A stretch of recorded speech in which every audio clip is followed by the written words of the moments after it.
ಎಲ್ಲರಿಗೂ ನಮಸ್ಕಾರ. ನನ್ನ ಹೆಸರು ಬಸವರಾಜ್ ನಾಯಕ್.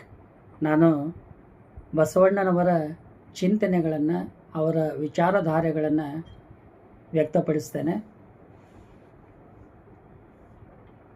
ಮಹಾನ್ ಮಾನವತಾವಾದಿ, ಜಗಜ್ಯೋತಿ, ವಿಶ್ವಗುರು, ಕರ್ನಾಟಕದ ಸಾಂಸ್ಕೃತಿಕ ನಾಯಕ, ಸಮಾನತೆಯ ಹರಿಕಾರ ಬಸವಣ್ಣನವರ ಒಂದು ಜಯಂತಿಯ ಅಂಗವಾಗಿ ಅವರ ಕೆಲವು ವಿಚಾರಧಾರೆಗಳನ್ನು ನಾನು ವ್ಯಕ್ತಪಡಿಸ್ತೇನೆ. ಮನಸ್ಸು ಸ್ವಚ್ಛವಾಗಿದ್ದಾಗಲೇ ಸಮಾಜ ಸ್ವಚ್ಛವಾಗುತ್ತದೆ ಎಂಬುದನ್ನು ಬಸವಣ್ಣನವರು ನಮಗೆ ಬೋಧಿಸಿದ್ದಾರೆ. ಯಾವತ್ತು ನಮ್ಮ ಮನಸ್ಸು ಸ್ವಚ್ಛವಾಗಿರುತ್ತೋ ಆಗ ನಾವು ವಾಸಿಸುವಂಥ ಒಂದು ಸಮುದಾಯ, ನಮ್ಮ ಸಮಾಜ ಅದು ಯಾವತ್ತೂ ಕೂಡ ಸ್ವಚ್ಛವಾಗಿರುತ್ತದೆ ಎಂಬುದು ಬಸವಣ್ಣನವರ ಒಂದು ಅಭಿಪ್ರಾಯವಾಗಿದೆ. ಹಾಗೆಯೇ ಬಸವಣ್ಣನವರು ಜಾತಿ, ಧರ್ಮ, ಸ್ಥಾನಮಾನಗಳ ಅಂತರವಲ್ಲ, ಮನಸ್ಸಿನ ಶುದ್ಧಿ ಮತ್ತು ನುಡಿಗಳೇ ಮನುಷ್ಯನ ನಿಜವಾದ ಮೌಲ್ಯ ಎಂದು ಅವರು ತೋರಿಸಿದ್ದಾರೆ. ಇಲ್ಲಿ ಮನುಷ್ಯನ ಸ್ಥಾನಮಾನ, ಜಾತಿ, ಧರ್ಮ ಯಾವುದೂ ಕೂಡ ಅಂತರವಲ್ಲ. ನಾವು ಈ ಸಮಾಜದಲ್ಲಿ ಯಾವ ರೀತಿಯಲ್ಲಿ ಬದುಕಬೇಕೆಂಬುದಾಗಿ ಅವರು ನಮಗೆ ಒಂದು ನೀತಿ ಪಾಠವನ್ನು ಹೇಳಿಕೊಟ್ಟಿದ್ದಾರೆ.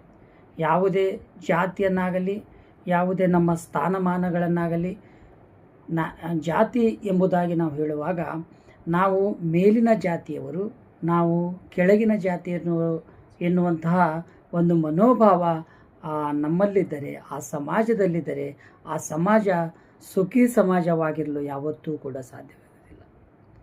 ಅದನ್ನು ಮನಗಂಡು ಬಸವಣ್ಣನವರು ಆ ಜಾತಿ ವ್ಯವಸ್ಥೆಯ ವಿರುದ್ಧವಾಗಿ ಹೋರಾಟವನ್ನು ಮಾಡಿದ್ದಾರೆ. ಹಾಗೆ ಸ್ಥಾನಮಾನಗಳು, ನಾವು ಮೇಲ್ಜಾತಿಯವರು, ನಮಗೆ ಆ ಒಂದು ದೊಡ್ಡ ಅಂತಸ್ತಿದೆ, ಹಾಗೆ ನಾವು ಬದುಕಬೇಕು, ಅವರು ಕೆಳಜಾತಿಯವರು, ಅವರು ನಮ್ಮ ಕೆಳಗಿನವರು ಎನ್ನುವಂಥ ಒಂದು ಭಾವನೆಗಳನ್ನು ಮೇಲ್ಜಾತಿಯವರು ವ್ಯಕ್ತಪಡಿಸಿದಾಗ ಅಲ್ಲಿ ಸಮಾಜದಲ್ಲಿ ಬಿರುಕು ಉಂಟಾಗುತ್ತೆ. ಹಾಗೆ ಬಸವಣ್ಣ ಎಂಬ ಒಂದು ಹೆಸರಿನ ಅರ್ಥ, ಆ ಹೆಸರಿನಲ್ಲೇ ಒಂದು ಜಾಗೃತಿ ಇದೆ. ಜನರನ್ನು ಎಚ್ಚರಿಸುವಂಥ ಶಕ್ತಿ ಆ ಒಂದು ಹೆಸರಿನಲ್ಲಿದೆ, ಬಸವಣ್ಣ ಎಂಬುವಂಥ ಹೆಸರಿನಲ್ಲಿ.